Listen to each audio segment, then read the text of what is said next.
Welcome to the crypto simulation. I'm the Gaussian snake. Tonight I'm going to talk to you about Bitcoin ordinals, and we're going to discover if it's time to buy or not. Bitcoin ordinals is a relatively new phenomenon on Bitcoin that's only been around since 2022, but has a much more long and storied history to it. I've done another video on that, but I will cover some of that information in here as well. Just a reminder, nothing that I say in this video should be intended to be financial advice. It's just a perspective for you to consider on your own path towards financial freedom. So you should always do your own research and make your own financial decisions, because I'm not a financial advisor, and anything that I say prediction-wise is pure speculation. So also make sure to follow me on Telegram at the Snake Pit, and you will get a free portfolio management tool that you can use to help manage your risk. Now, the focus of tonight's video is mainly going to be on price. I did do a complete overview of ordinal theory in a previous video, which I'll link at the end of this one, so be sure to check that out. But ordinal theory was invented by Casey Rodarmor, but actually goes back all the way to the original Bitcoin Genesis block. There was actually something in there that was kind of like an ordinal, in the sense that each Bitcoin block, there was this code that was written to kind of inscribe each Bitcoin block and kind of make each one unique from another one. That proposal did not go through, so that ended up not happening. There have been other attempts at things like ordinals, including by Vitalik Buterin, who used to work on the Bitcoin network and was developing something kind of like DeFi on Bitcoin, and he was pretty much not supported, and I think it was called I think it was called colors or something like that. Colors. Let me go look it up. Colored coins. I knew it was colored something. So before he worked at Ethereum, Vitalik Buterin was involved in a project known as Colored Coins, and this was supposed to bring something like DeFi to the Bitcoin ecosystem. But the problem with them is that they required nodes to backtrace every transaction in the history of Colored Coin in order to make a new one. But he was actually able to fix that problem when he created Ethereum. I'm also going to show you tonight how to buy ordinals. If you live in the United States, it can be quite an adventure, so I'll be sure to walk you through how to do that. So as far as the market cap goes, it's at about $1.3 billion with a pretty healthy trading volume of $234 million. Volume to market cap ratio is healthy at 18%. What I love about ordinals is the circulating supply is 21 million. Somebody told me that you could think of ORDI as Bitcoin's first child. And you remember how Bitcoin did when it first came out. People doubted it. It had a tough time. Well, what if ordinals follows a similar trajectory to Bitcoin because of its limited supply, and it ends up doing really incredible things market cap wise over time? So and before you dismiss that idea, I mean, it happened with Bitcoin, and this is Bitcoin's first child. So, no inflation at all, and this is the first BRC20 token on Bitcoin, the first, right? So there's a historical significance that will come about with this token as well. And another great thing about ordinals is that it has actually increased the activity on the Bitcoin network to where miners actually have an incentive to keep mining because they are earning fees from the ordinal transactions. So that's something to also kind of take note of, that is very bullish for ordinals. As the halving start to reduce the mining block rewards, ordinal inscriptions can actually keep the miners happy. Now, you don't know yet if you want to buy ordinals because you haven't finished watching this video, but let's not waste any time. I want to talk about what they are and how to buy them, so that you can know right now, if you decide by the end of this video that you want to buy them, you'll know how to do it. So I'm just noticing the Bitcoin price is heading up towards 71K as we're speaking.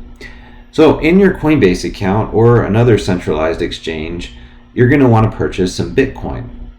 And then you're going to want to send that Bitcoin to, and this is if you're in the United States, by the way. It's going to be different if you're not, and I'll address that in a second, or you can just fast forward to that part of the video, which will be next. But basically, you're going to purchase some Bitcoin off of a centralized exchange, and you're going to send it to a Unisat wallet. And I'm going to show you exactly where that is, but first you'd make your Bitcoin purchase. The web page for Unisat is unisat.io, and you can actually install a Chrome extension wallet on here, and they also have a mobile version as well. I set one up today when I purchased my ordinals, so I did buy quite a bit of ordinals today. More on that later. And so what you want to do is you're going to want to go to the wallet and install the Unisat wallet for your browser, download it from the Chrome store. So we'll go ahead and do that. Just go straight into the Chrome store, and we're going to go ahead and click add to Chrome. Yes, add extension, and you won't be able to see the extension because my profile picture is in the way. So let me move this over here for now, and we'll go to create new wallet. Whoops, I'm going to click on it and create a password for the wallet. So this is going to be a burner wallet, so I'm just going to create some random password. So I already have a Unisat wallet, and I'm not planning on using this wallet at all. So you'll get a secret recovery phrase, and then you don't want to ever give this away, okay? This is basically what you would use, and you click on continue after you save your secret recovery phrase, and it's going to install the wallet for you, okay? And just continue, okay? And I'm planning on deleting this wallet, so the seed phrase that you see up there is going to be completely useless for you. But I'm going to go pin it inside the Chrome extensions, and you can see I have no Bitcoin in here.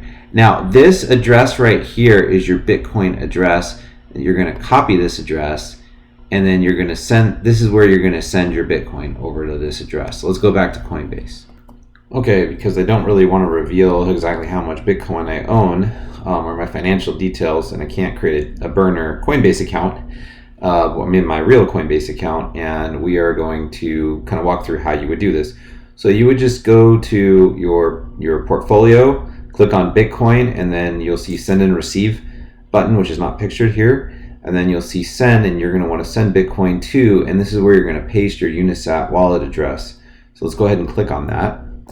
And when you do that, it's going to ask for the address, and you'll go ahead and enter in the address of the Unisat wallet that you set up, and then you'll enter in how much Bitcoin you want to send, and you'll send it. And it's really as simple as that, and it only took a minute or two for my Bitcoin to show up. It can take longer, just depends on how congested the network is, but today it wasn't very congested. Okay, so if we want to buy some ordinals, we just come back here to the Unisat wallet, click on connect. We'll go ahead and click on our Unisat wallet or whatever other wallet we have. I'm using the Unisat one. Click on sign, show that I'm logged in up there. And so what I'm going to do next is I'm going to go ahead and go to the marketplace. So I'm going to scroll down where it says marketplace, hit enter. I'll move my picture out of the way so that I don't really get in the way here. And you can see all the different kind of things. We already talked about these, but we're going to want ORDI. So we click on BRC20, click on ORDI, and then you'll see your choices. And these are more expensive than what I spent earlier today, about 12 hours ago, like I mentioned. But the price is still pretty good. So we'll click on buy. And this will tell me exactly the total value, which is 1.295 million satoshis, equal to about $916. Service fee is very cheap, only $4.58, which is super cheap for Bitcoin network. And the transaction fee rate is only $3.96. And this is something that you could, of course, customize based on the processing speed that you would like. I left these in the default, and it was just fine. So total, it's going to be $924.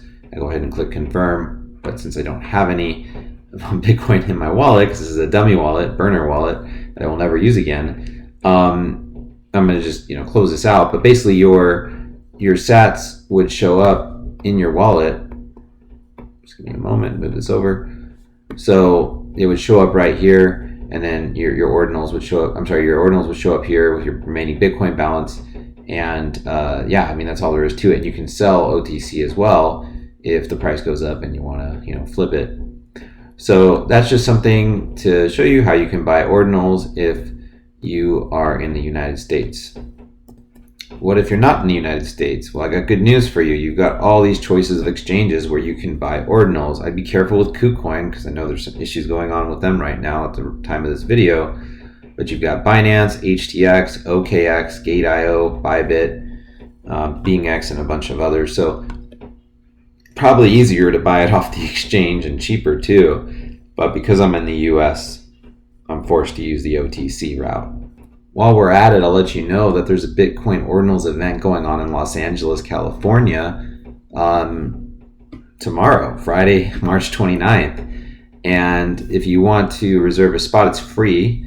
You can reserve a spot there. It's in Santa Monica, and they're going to have free pizza and spirits.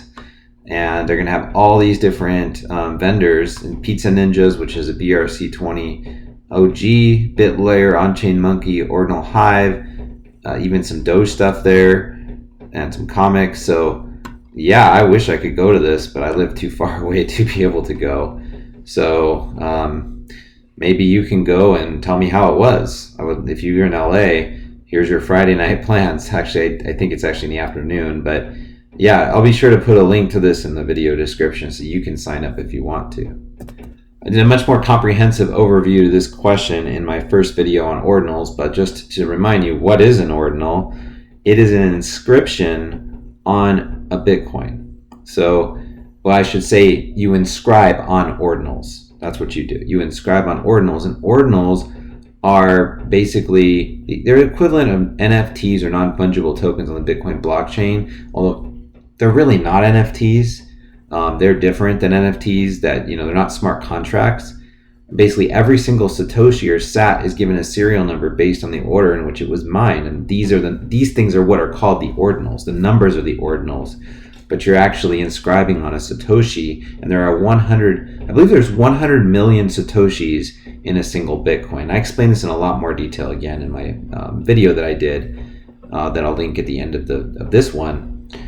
But yeah, I mean, ordinals are hot. People have been inscribing songs, they've been inscribing videos, text.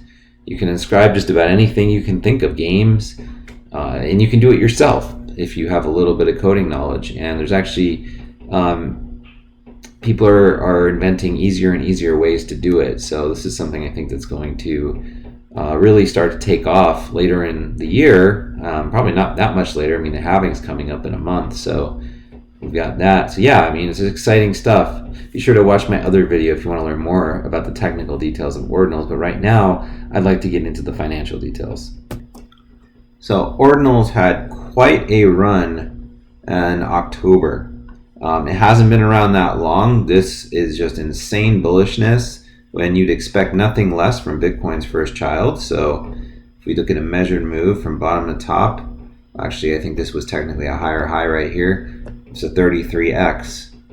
So a 3,317% move off the bottom. Wow. So that's pretty impressive, isn't it? But if you think about Bitcoin and Bitcoin's first run and Bitcoin's first market cycle, it's done a lot since then, right? So is this like buying Bitcoin back in 2009? Maybe, maybe not. I don't think anything will ever replace Bitcoin, including its son or daughter, depending on it, or whatever, it's an ordinal. So yeah, I don't think anything is ever going to replace Bitcoin, but what an impressive move. So you might wonder, well, if it's done nothing except pretty much go up only, maybe it's due for a cool off. Well, it has had a cool off. This first top was hit in January, and we've been range bound for 2 months.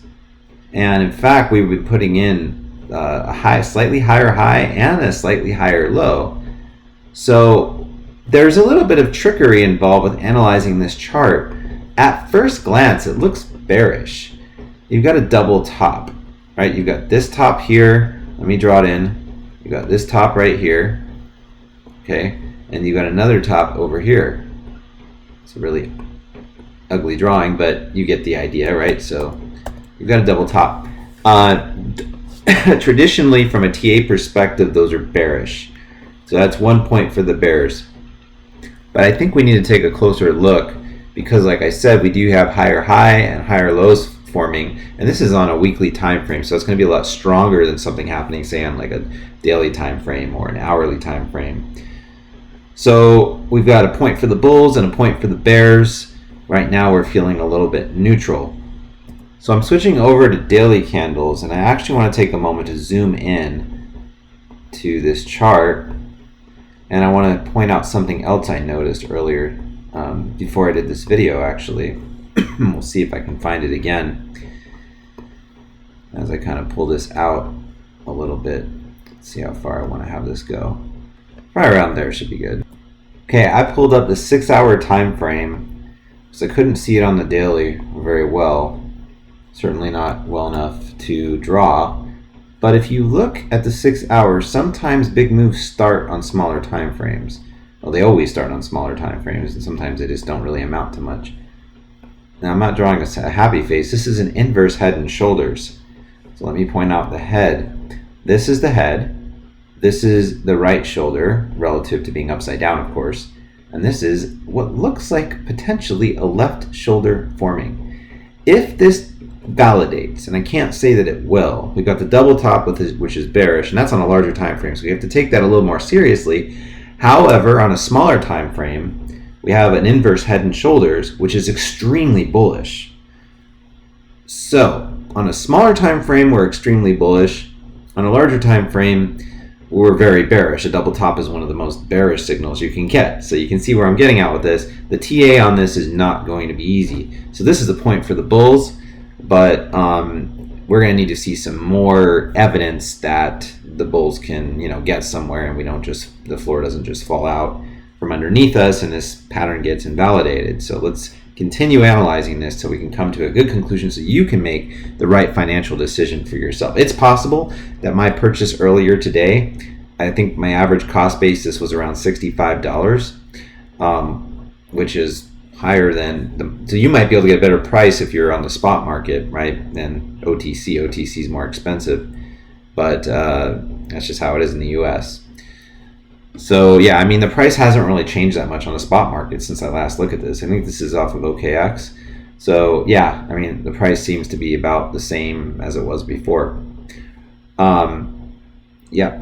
Now, if you've been following my channel for any length of time, you know that I'm going to give you the most detailed technical analysis on projects that you'll get anywhere, even better quality than paid channels, because I just don't believe in giving crappy quality videos. That's just not what I do. I want to go through and again make sure that you have the best information you can possibly have, so you can make your own decision about what you want to do here. So this is a logarithmic regression channel with plus or minus 3 standard deviations fit to 45 weeks of data, which covers almost all the data of ordinals. It's been around just less than a year, or been tradable for less than a year. And you can see that we have gone down as low as the -2 standard deviation line, and we have been just hovering kind of sideways here between the plus 0.5 and the 1. This actually looks, potentially hard to say, right?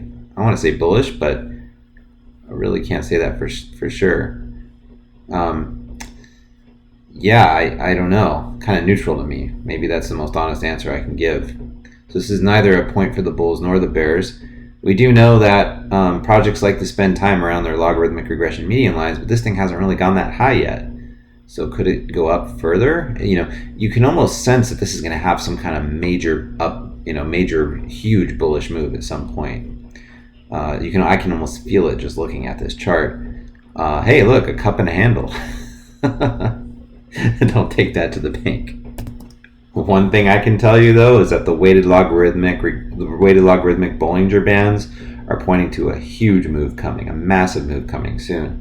This is on a weekly time frame, and you can see we haven't even been down in this lower area since October of 2023. So it's been 5 months we've been holding this logarithmic Bollinger Band line. We are now testing the median line, and even this looks totally neutral. It's hard to tell what's going to happen here.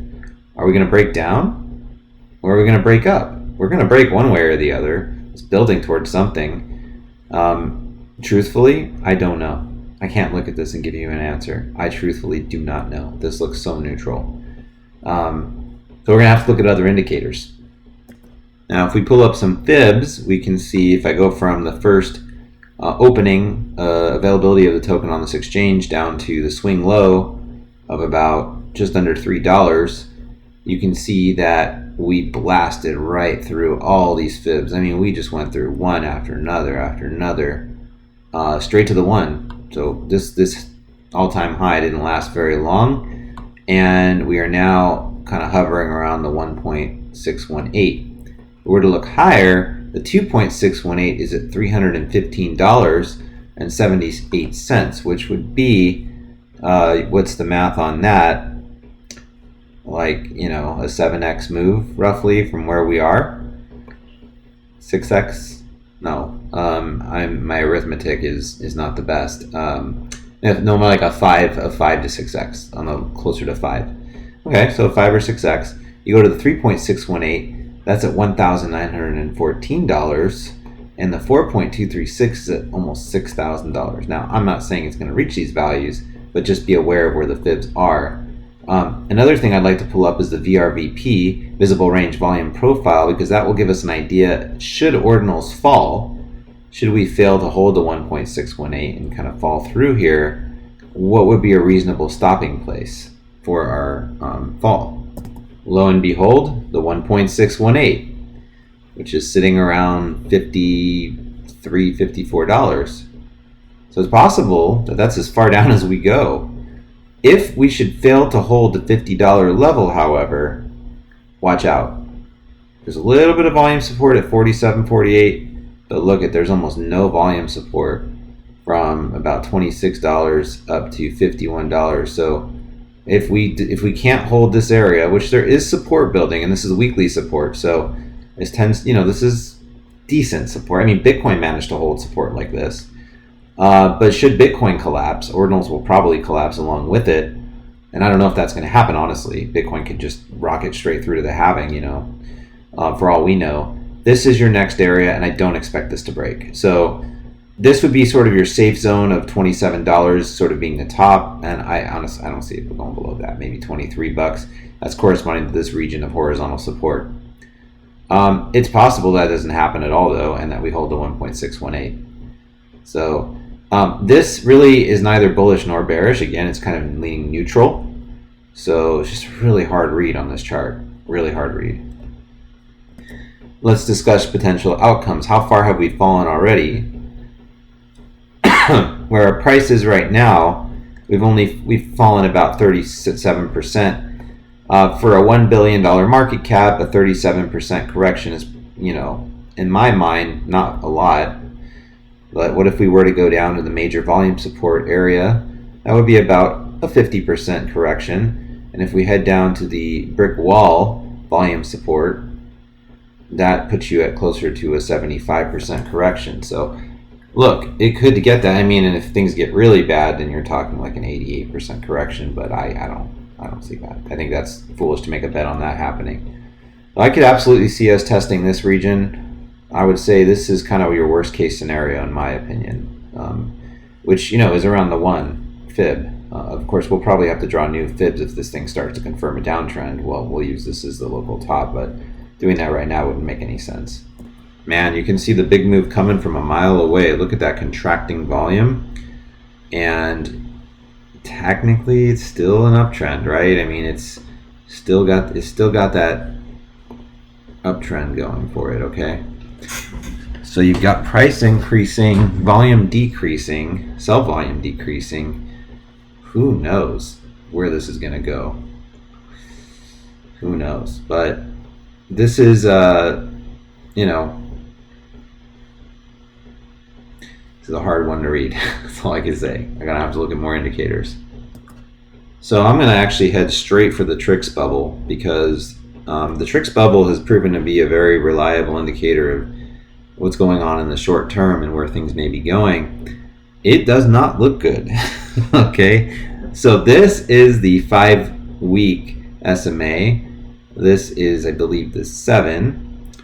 And I think this is the 9, the 11, and the 14. You can barely see the 14 because it's black. We have all the moving averages, all the short-term moving averages stacked down, not stacked up, and actually we're trending straight towards the 0 line. That's not a good thing. That's a point for the bears.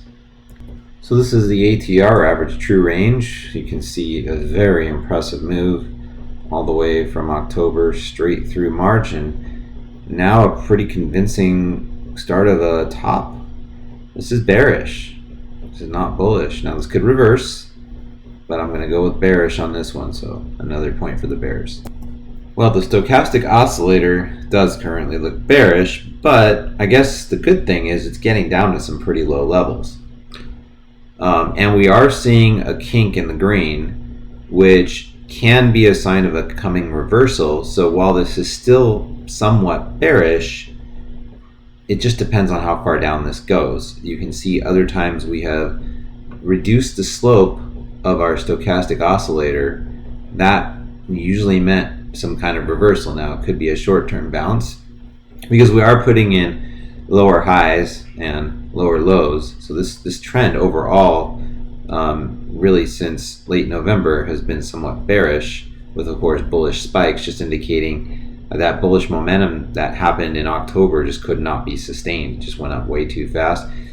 And this has been now heading down for a while, and I would imagine that we should be able to find a bottom on this pretty soon. So this is still somewhat bearish, but leaning more towards bullishness coming perhaps in another month or two. Of course, this could just kink right around right here and reverse course for all we know. Getting down into the 20 and 30 level is pretty low already. Well, let's give this some time to play out. This is the bull bear power trend. You can see that most of the bearishness happened last year. It got, really bearish in August. And then, man, things just took off and had a beautiful November and December, and then we had another bearish leg down in February, and we're experiencing another one right now where the bears are in charge.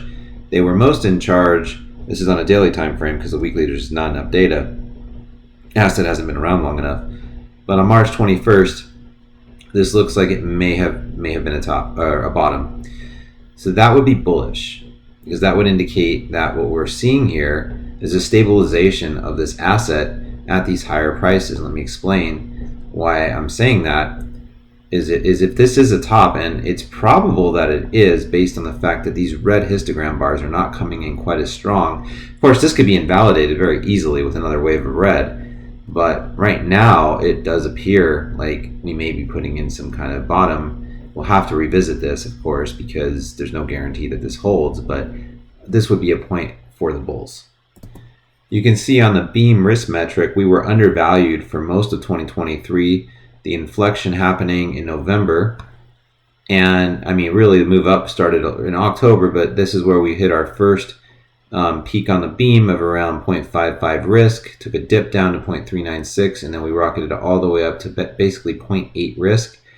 And then we had a secondary top at 0.7, a third top at 0.741, 0.726, and then we had a nice big drop into the fair value zone, and then we just crabbed around there for a while and dropped some more into the hold zone. This is the hold zone, this is the fair value zone. Hold zones in here, fair value zones down here. So our current risk on the daily is about 0.3. Now, this could continue to come down, and we could end up, in fact, we could go all the way down, right? We don't know how low this is going to go. But what I am noticing is a slowdown in the pace of decline, and really we've had some pretty decent decline since January, so about 2 months of decline. Question is that enough time to recover from this pump? This was almost like a straight up pump with a little bit of consolidation. I'm not sure, so I'm going to lean neutral on this one as well. There's no guarantee that we have to come back down into the DCA zone. It does look like, if I had to just take a sort of a gut read of it, it does look like this might have another leg down and maybe make it under here. You can sort of visualize that happening, but that could be just a bit of confirmation bias, right? For all we know, this area could hold. I'm going to say neutral, leaning a little bit bearish. This is the average sentiment oscillator, and I had to use a 3-day time frame. There's just simply not enough data on higher ones. So we had peak bearishness in September of 2023, peak bullishness in November of 2023 with a secondary top in December, a tertiary top later in December, a fourth top in January, and then we had the bears in control throughout February. We bounced out of that, but honestly, we failed to put in a higher top on the ASO March 10th. And then here we are again, March 22nd, still converging down, meaning that the bears are in control. So, I don't know if this is going to complete and we're going to get another wave of red where the red is actually stronger and gets up higher. That is certainly possible. Or it's possible that we kink here and green takes over. What I don't like is just this, pattern of more or less lower highs for the green ASO. That's not a bullish sign. So I'm going to have to say bearish based on the ASO. The Gaussian channel on the 3-day concerns me as well. You can see we had an inflection point in January. We're now green and concave down and fattening. That's not a bullish sign. So remember what I told you about the weighted logarithmic Bollinger Bands? Let's pull those back up. So when I look at the chart like this, it makes me think that our big move will probably be down. That is what the odds are, because you can see the green Gaussian channel is fattening. This is on the 3 days, so 3 days is a little more volatile. We certainly could look at the weekly if we wanted to, but the picture doesn't look that different on the 3-day. Just looks a little bit more developed. So Bollinger Bands are squeezing, neutral movements. We don't have to see a dramatic dump. I mean, we could just dump to the mean, the median line, which at that point might be around like 48.50. Remember, that's our first area of support from the fibs. We break down below that, maybe we're, just kind of extrapolating this out, $38.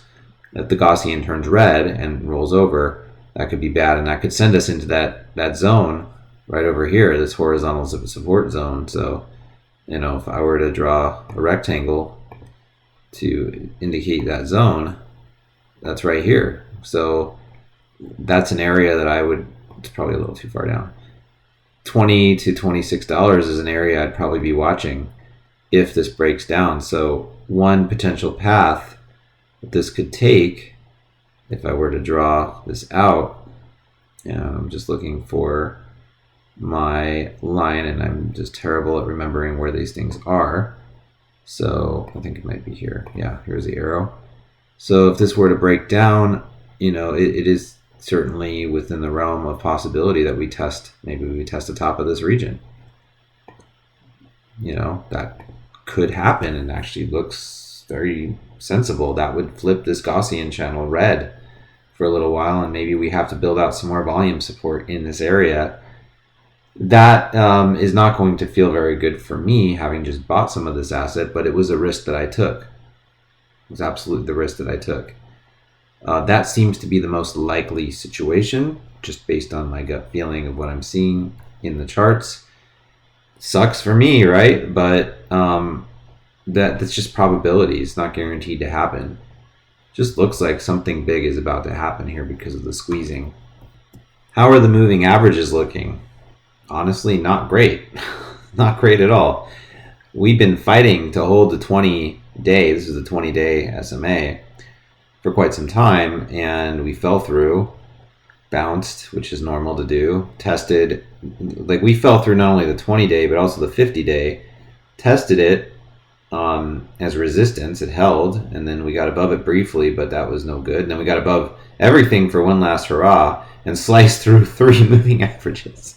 We sliced through the 20-day, the 50-day, the 100-day, and then we tried to retest the 100-day. That didn't hold. So everything's kind of turning down. We have the 200-day, which is, can you make this stuff up? Looks like it'll probably be at around 48. So I just have to think that the most likely path is down. And, a drop to 48 will hurt, but it could hold there because it will have the 200-day there at that point, which is going to be a harder barrier to overcome. And I guess what ends up happening after that just depends on what Bitcoin does. But now keep in mind, I did spot an inverse head and shoulders. So this could easily be invalidated by that, but odds are in the favor. Like I said, you got to go with a stronger trend, and that is the double top on the weekly. Odds are this does break down. And so, yeah, you know, I drew sort of the doom situation of going back to 20 something dollars, but there's also a region of support here too in this area. So if we do, you know, we've tapped that region, we've spent some time in there, it could provide just enough support to allow us to, you know, reset some of the indicators and maybe take another leg higher. So this is another win for the bears.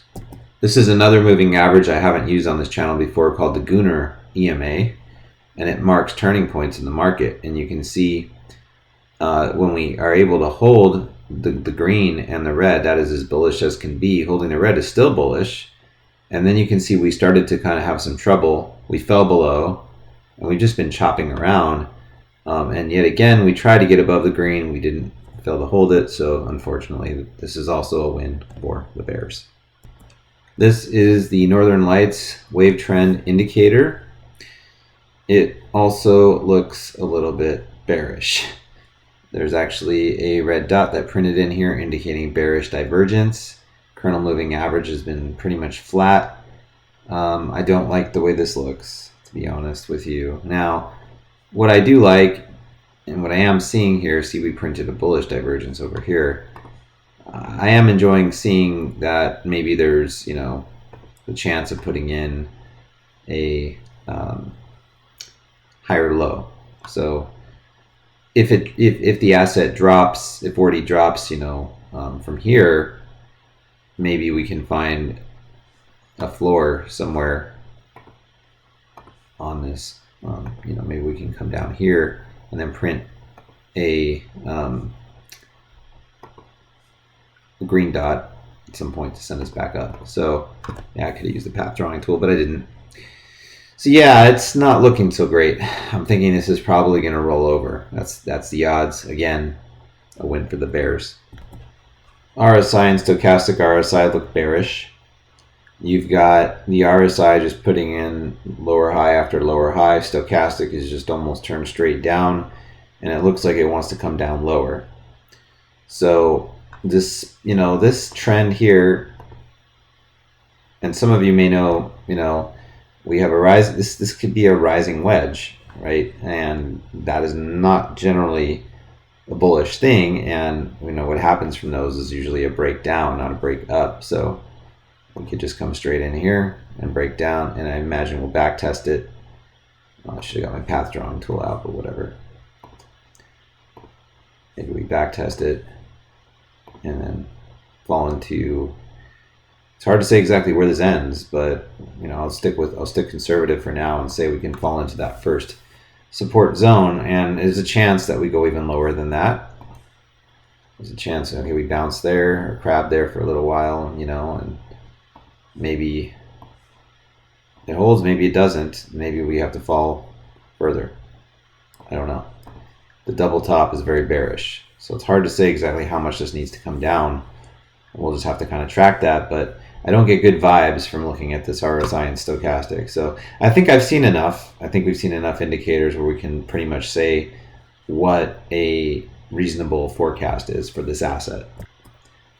So while it makes me a little sad to say this, because I do hold quite a bit of ordinals, I have to stay true to my principles and just say that it looks bearish. I didn't find a lot of indicators in there that looked bullish, and even the ones that looked like they might be were questionable at best.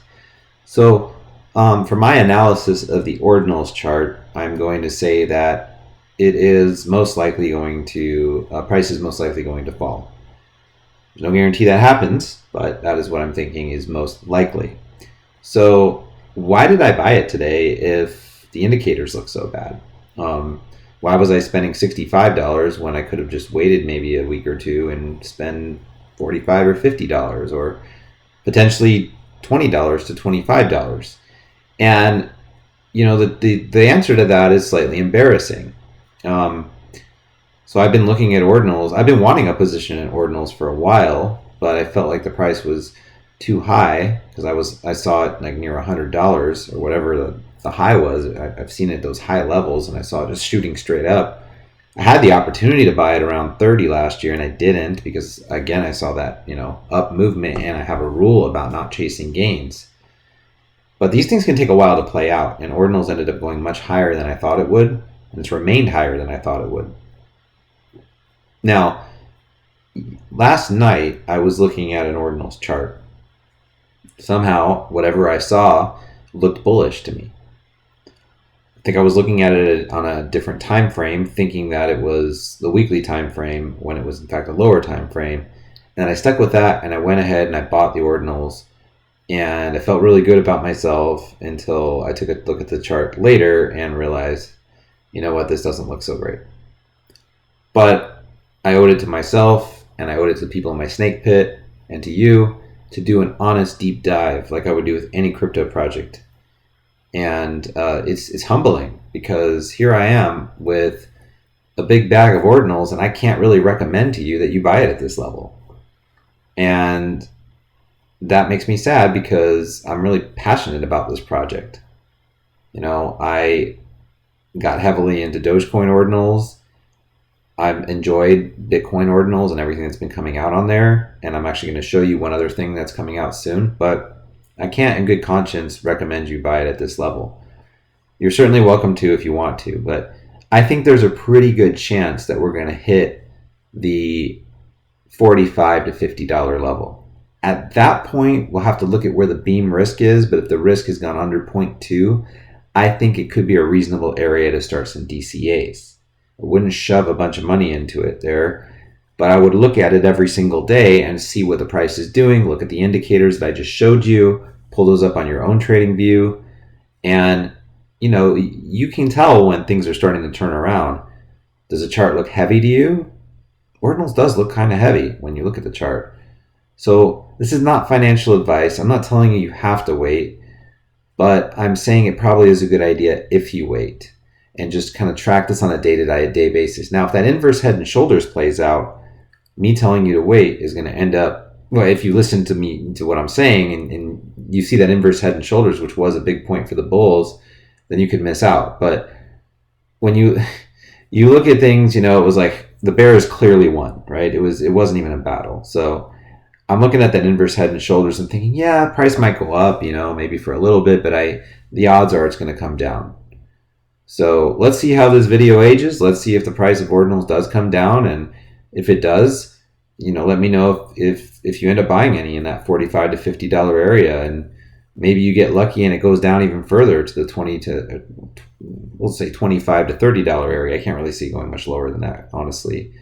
That's already like, I think, a 70 to 80% correction, which honestly for a coin of this size in this kind of market is not unexpected. Okay, so it's normal to have 70, 80% corrections on all coins in a Bitcoin bull market. So yeah, I'm going to say that I'm like 85% certain that this is bearish, you know, and that we're going to see continued downside in the short term to medium term.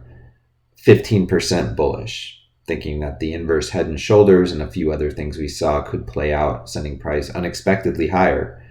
So that's just a risk you take. There's no avoiding taking risk in crypto. There's no safe play. No YouTube educator or influencer can ever predict exactly what's going to happen. It is impossible. So you have my opinion. Now, what's your opinion? So you look at the indicators for yourself. If you see something different, let me know in the comments. I would love to see bullish stuff here, but that would just be at this point confirmation bias, me just seeing what I want to see. And I have to sometimes tell myself the hard truth, and this is one of those times.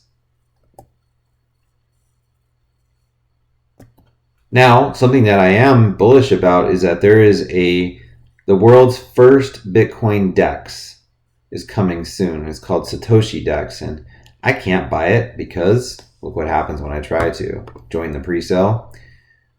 Yep, being in the United States is great, isn't it, when it comes to crypto? We're banned and blocked from nearly everything. But if you're not in the United States, you can pick yourself up some SatX. And you bet I'll have my eyes on this project, and maybe I'll do a video on it in the future. But I just wanted to drop this alpha for you since you stuck around. And if you've stuck around through, you know, however long this video has been, you deserve some alpha. So here's some alpha for you. If you enjoyed the content that you saw today on the Crypto Simulation Theory YouTube channel, then give me a follow here on YouTube. Subscribe, like, comment. It helps get my videos out there. And follow me on my Telegram at the Snake Pit. I have almost 200 other people who also have joined me from these YouTube videos. And we have a great, positive, vibrant community where we share alpha with each other. I do a lot of chart analyses in the Telegram channel, way more than I do here on YouTube and more than I do on Twitter. You're welcome to follow me on Twitter and TikTok as well. I have content there that you can also look at. So once again, thank you for joining me in the crypto simulation. I hope you make lots of profits this year and do very well for yourself and achieve those financial goals. But it won't be because of my not financial advice. I don't give financial advice. So it would be because of you and what you did yourself. Until next time, snake out.